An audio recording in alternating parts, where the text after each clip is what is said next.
All right, well, thank you for the invitation to speak at this meeting. And I just let Stephen know that if we're using the scope that's this big, it's really a compliment to your anatomy. So you should be proud.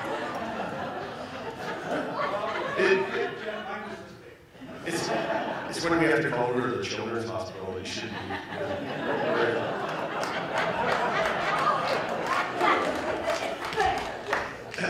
So, my talk today will be on kidney cancer and the role of surgery in management of kidney cancer. And just a quick overview. I was going to start by speaking about some of the benign and malignant renal masses that we see as urologists. Not all tumors in the kidney are kidney cancer, so I'll tell you a little bit about what we go through when we're working someone up with a kidney mass. And then sort of a brief overview of renal cell carcinoma, which I'm sure most people in the audience are quite familiar with. And then we'll go over some of the surgical treatment options for renal cell carcinoma. So these are some of the things that we see in the kidney as urologists. A lot of them are benign. Simple cysts are incredibly common. Most people over the age of 50 have at least one cyst in one of their kidneys. Then other benign tumors like angiomyolipomas and oncocytomas are things that we can't always differentiate on ultrasounds and CTs, but there are tumors in the kidney that typically behave in a very benign fashion and can be left alone if we know that's what they are. There's malignant or cancerous tumors in the kidney, renal cell carcinoma being the most common. And then there's a number of other sort of less common tumors that some of you might be familiar with. Urothelial carcinoma, which is typically found in the bladder, can also occur in the kidney. And then some other rare tumors like Wilms tumor and sarcomas. And then also secondary malignancies, things like lymphoma can involve the kidney. And other cancers, say from breast and lung and that sort of thing, can also spread to the kidney. So these are just some pictures from talk I gave to medical students. So by the end of this talk, you guys should all be at a second year of medical school in terms of looking after kidney tumors. So this is a benign cyst in the kidney. I don't know if I put a point here. I don't know if you can see that, but this is a cyst here. It's sort of a fluid-filled sac that arises from the kidney, and those are typically benign. They have a very classic appearance on ultrasound. And like I said, as you get older, it's almost inevitable that you're going to develop at least a cyst in one of your kidneys. And typically we don't do anything about them unless they get very large or become painful or that sort of thing.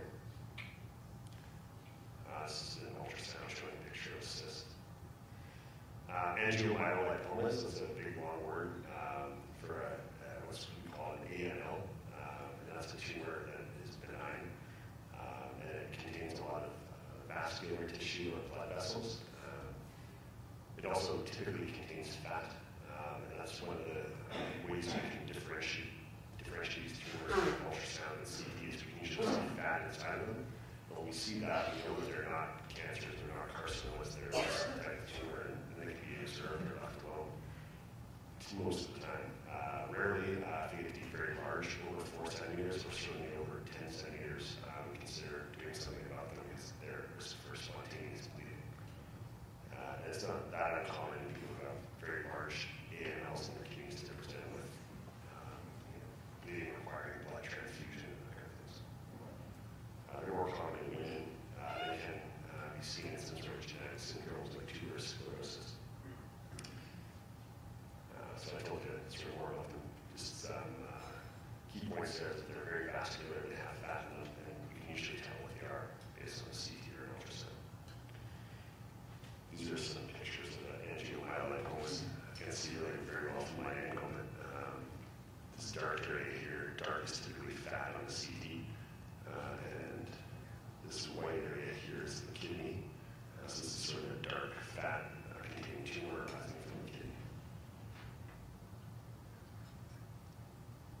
So another type of benign tumors are not kidney cancers, and oncocytoma. And that's a tumor that's typically mistaken for renal cell carcinoma because we can't really tell, unlike an angiomyolipoma, what it is based on the CT or an ultrasound without taking it out. Sometimes we'll do biopsies of tumors, and we can sometimes differentiate an oncocytoma from a renal cell carcinoma based on a biopsy. But we don't typically do that. We usually just take these tumors out, and at the end of the day, we find out they're not cancers. And most people are very happy about that, aside from the fact that they've had to have an operation. Yeah, these are benign tumors, and this is one of the problems we have in managing people with kidney masses. Knowing that when you go in there to take them out, about 10-20% of the time will end up being benign tumors. Before I talk about renal cell carcinoma, as mentioned before, there's some secondary renal tumors that can involve the kidney. These are two kidneys sort of just laden with tumor deposits from metastatic cancer. The most common types of cancer that will spread to the kidneys would be lung cancer, breast cancer, and stomach cancer. And then, as I mentioned before, lymphoma can also involve the kidney. So as urologists, we're always trying to figure out when we see a tumor in the kidney, is that a kidney cancer? Is it a benign tumor? Is it a metastasis or a spread from another cancer somewhere else? So that's kind of what's going through our head when we're seeing patients. So renal cell carcinoma accounts for about 85% of all cancerous or malignant tumors in the kidney. It accounts for 2 to 3% of all tumors or cancers that are diagnosed annually in Canada. The peak incidence is 50 to 70 years of age, slightly more common in men. There's some risk factors for renal cell carcinoma, include things like obesity, high blood pressure, smoking, being on dialysis, and a couple other things. And rarely you see familial forms or genetic syndromes that cause kidney cancer, things like von Hippel-Lindau syndrome. That accounts for about 5% or less of these cancers. This is a picture I promised the coordinators here that I wouldn't put too many gross pictures in the talk. What's gross to me is probably not the same as what's gross to you guys. So, this is a CT scan showing a patient of mine tumors in both kidneys. You can see that. So this is the right kidney here, the big tumor centrally located, and then the left kidney here. So bilateral on both sides involved. This is the gross, as we call what a tumor looks like grossly, and it is kind of gross to some people too. And I can't really see too well from here, but this is a kidney here. So sort of bilateral, you can see this yellowish tumor sitting centrally within the kidney. So it's a pretty large tumor involving over half of the kidney and sort of spreading into the central part of the kidney. And that's the reason that we ended up taking out the whole kidney in this particular case. These are just 2 slides comparing renal cell carcinoma to what I talked about before, urothelial or transitional cell carcinoma, which is a cancer that we usually see in the bladder.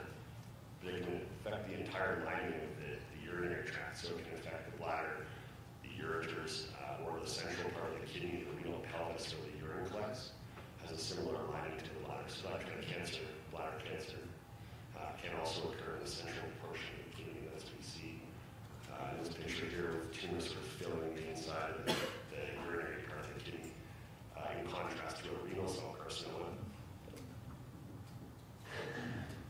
which I can't see that well on the slide. I believe this is an area down here. Tumor at the bottom of the kidney is just showing a little bit dark green there. I don't know if you guys can see it. Anyway, so how does kidney cancer or renal cell carcinoma typically present? Well, in the past, most patients would come in complaining of pain in their flank or around their kidney, or a mass or something that could be felt there, or blood in the urine. And if you had all 3 of those things, you had what was called a classic triad, or it's a very typical presentation.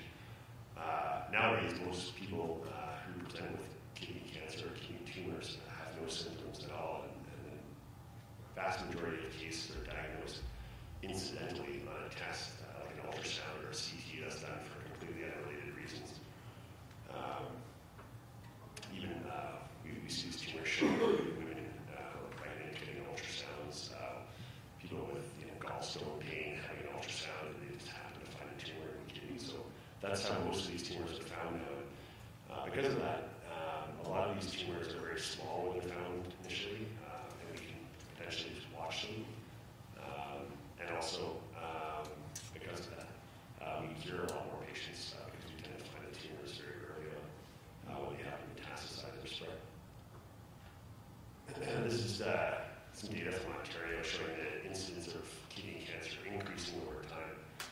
lot of that increase over time is attributable to the fact that we're doing more and more imaging.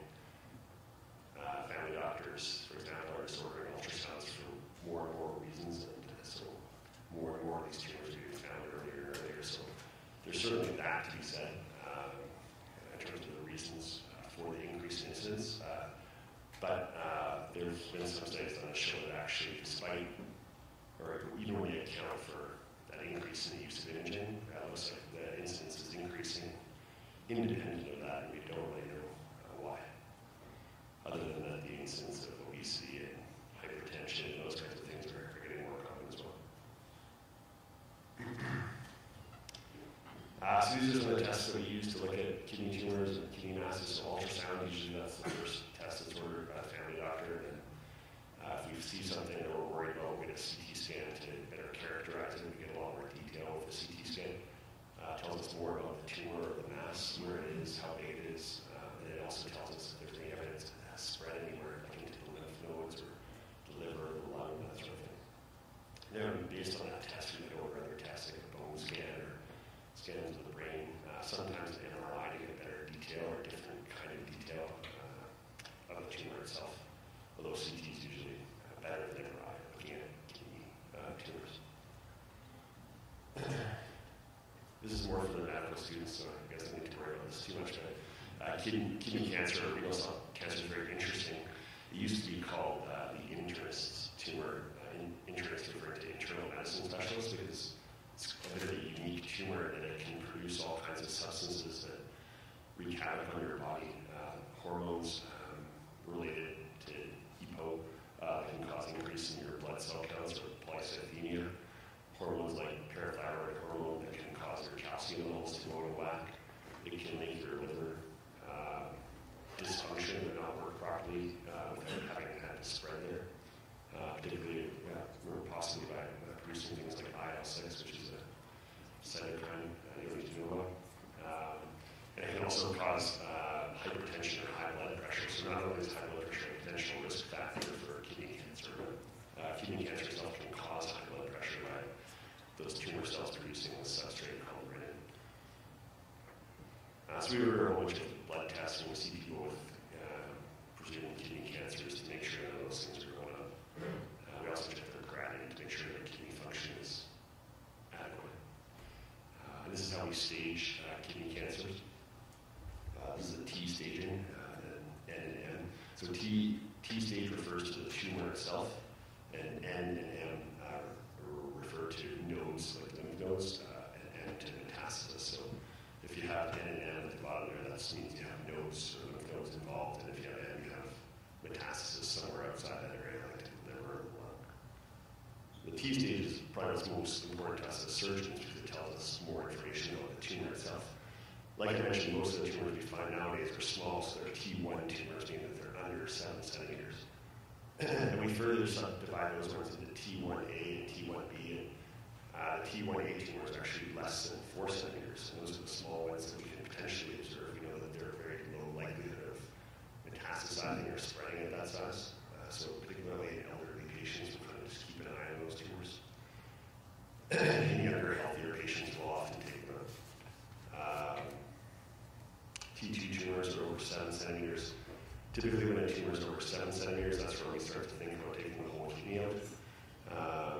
Although there are a few exceptions where a 7 centimeter tumor in a perfect location could potentially be treated by just removal of the tumor alone.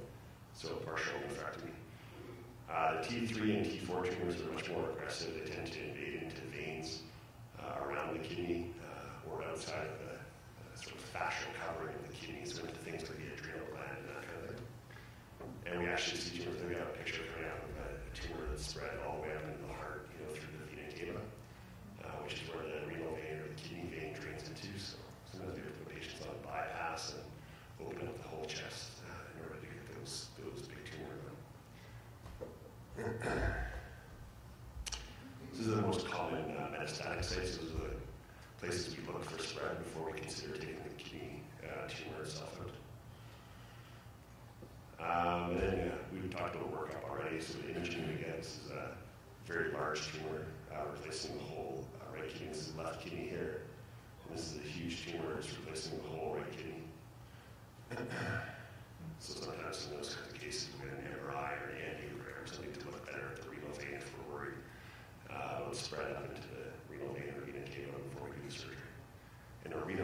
tests that we sometimes do to look to make sure the kidney's working okay on the other side before we take out the cancerous one. This is an MRI. So yeah, now let's talk briefly about sort of treatment options for localized tumors. So these are tumors that are confined to the kidney. We've done all these tests. We don't find any spread beyond the kidney. So one of the options in that case. So most of the time, if possible, we'll try to do what's called a partial nephrectomy. That involves removing just the tumor and saving most of the kidney. I'll show you some information later on why it's important to save as much of the kidney as possible when appropriate. But some of the reasons we used to do partial nephrectomies in patients were because they had a solitary kidney, so they only had one kidney, maybe they were born with one kidney, or they lost a kidney in a car accident, or I have one patient who donated a kidney to her sister, had one kidney left and got cancer in her kidney, and she's like, damn, I should have donated the other one. Yeah. And so those are some reasons someone might have a solitary kidney. The other time we might do partial nephrectomy, some patients have bilateral or both sides, so both kidneys have tumors in them. That's more common in these genetic syndromes. I had a patient last week that I did partial nephrectomy, so he had 5 tumors in one kidney, and he's already had a tumor removed from that kidney. So we actually took out all 5 tumors and saved probably 2/3 of his kidney. It's a pretty tricky situation. And then, like I mentioned, more and more now with small tumors, so certainly ones that are under 4 centimeters and potentially ones that are between 4 and 7 centimeters, we'll try to remove just the tumor and save the kidney. Radical nephrectomy, that means removal of the whole kidney. So that can be done like partial nephrectomy. I'll show you some slides in a second here, but it can be done laparoscopically or through an open incision, so I'll show you some pictures of that. But radical nephrectomy involves removing the whole kidney with all the fat around it, and sometimes the adrenal gland if it's involved, and sometimes some lymph nodes beside the kidney if we're worried about them. And then the next option would be something called ablative therapy. So that's cryosurgery or radiofrequency ablation, and that's where we basically put probes or needles into the kidney and we'll inject that or a cold gas into the tumor, or use radiofrequency waves to basically destroy the tumor cells. That's sort of a newer approach. There's a lot of good evidence out in the literature that supports it. It's probably not quite as effective as surgery at curing cancer, but certainly in patients that are good candidates for surgery because they have a lot of other medical problems, that sort of thing. It's a good option in those cases. And then, as I mentioned before, observation is something we do very commonly now with small tumors that are 4 centimeters. So this is some pictures of how partial nephrectomy is done.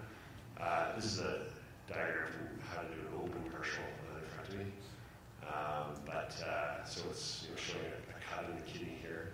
And we can do this laparoscopically too. The most important thing is that we clamp the blood vessels right here to go to the kidney so that it doesn't bleed too much. The kidney gets about 15% of your cardiac output in terms of blood flow. So you can imagine if you made a hole in it this big, it would bleed pretty quickly, pretty dramatically. So we like to have those blood vessels clamped first. And then once we've cut the tumor out, so that's the tumor there. So once it's been cut out, then we need to sew up the kidney. So often we'll get into the collecting systems where the urine collects in the kidney, we'll sew that up, and then we close up the kidney over top of that. So if we do that through an open approach, so an incision, we usually make what's called a flank incision. Depends how big the tumor is, how big the patient is, and a bunch of other things, how big the incisions could be, but it can be anywhere from about 8 to 10 centimeters, so like this big, to a huge slice inside. This is a gross picture. It is. Turn your eyes. Okay. So this is a kidney here. This is a normal healthy kidney, and this is some fat on the kidney. And this is a picture from an open partial nephrectomy. This is the tumor here, sort of sitting on the outside of the kidney. So it's kind of looks like the one in a diagram I showed you. And you can imagine that you could kind of just cut right into the kidney here and get that out of there and sew it back together and do pretty good. We can do that same operation, like I said, laparoscopically. Laparoscopically just means we do it with a camera. We basically blow the abdomen out with gas so we can see what we're doing. And then we put a whole bunch of little ports in here inside of your body so we can see what's going on. Put some instruments runs through there. Then we do that whole dissection of the kidney and kind of tumor out laparoscopically. More and more these days, especially in the US and also at our center, we're doing robotic partial nephrectomies where we use the surgical robot to allow us to do laparoscopic surgery on complicated tumors that traditionally we wouldn't have been comfortable doing laparoscopically because with laparoscopic surgery you have less range of motion with instruments and makes it technically more difficult. This robot allows us to do it easier just because of the instruments that we have. These instruments that are inside the body have wrists on them so they can move in different ranges and give us different angles that allow us to do just more tricky sewing and cutting. So, the way that works is you have those same ports as you would with laparoscopic surgery, and we dock this robot to those ports, and then we sit at this machine. We like it too because we don't need to be sitting at the bedside scrubbed in. We could be sitting here, drinking coffee, operating system. And then we just sort of manipulate these instruments that are inside the patient and do the surgery that way. So that's getting more and more popular. Here's some pictures from a robotic partial nephrectomy that I did. They're quite dark. I'm sure they're dark for you guys. I can't see them very well. Just showing some of the instruments, and I think you can see the tumor there. Just up here, it's getting cut out with those robotic instruments. This is a big kidney cancer with what I mentioned before, so tumor thrombus, or a tumor that's going or went into the renal vein all the way up to the vena cava, and this piece here was actually sitting inside the heart. So that wasn't a partial nephrectomy. That was a big operation on bypass. So I mentioned before, one of the reasons we try to do partial nephrectomy is to preserve kidney function, and there's been studies that show that with partial nephrectomy, you preserve more kidney function after surgery, and that's associated with a decreased risk of cardiovascular disease and events, so things like heart attack and the like. So that's highly favorable. And there's also been studies that show that certainly in tumors under 4 centimeters, if we do a partial nephrectomy, the cancer-specific survival is similar to if we take the whole kidney out. So we're not really jeopardizing anything in terms of a cancer operation by trying to do that. I had a couple slides just to intro into Dr. Heng and Dr. Ali Muhammad's talk, but just about how we treat patients with metastatic disease. And we'll probably talk about this more later. There's certainly a lot of treatment options we're going to talk about. Surgery is sometimes an option in patients with metastatic disease, something called a cytoreductive nephrectomy, where we take out the kidney tumor primary, even though we've seen that the cancer has already spread, say, to the lungs, because we know those patients do have some improvement in their survival. While it's not a curative operation, it can prolong survival and also can be used to manage symptoms from the tumor itself if it's a very large tumor or bleeding.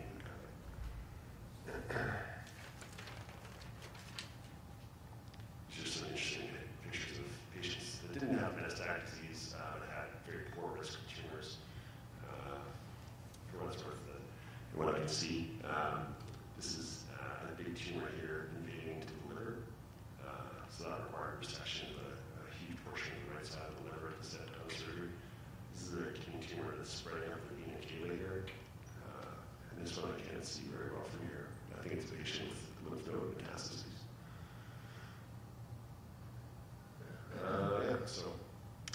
In interest in time, I'll just summarize that conclusions of my talk would be that not all renal masses or tumors or cancer, not all renal cancers need surgery, and not all renal surgeries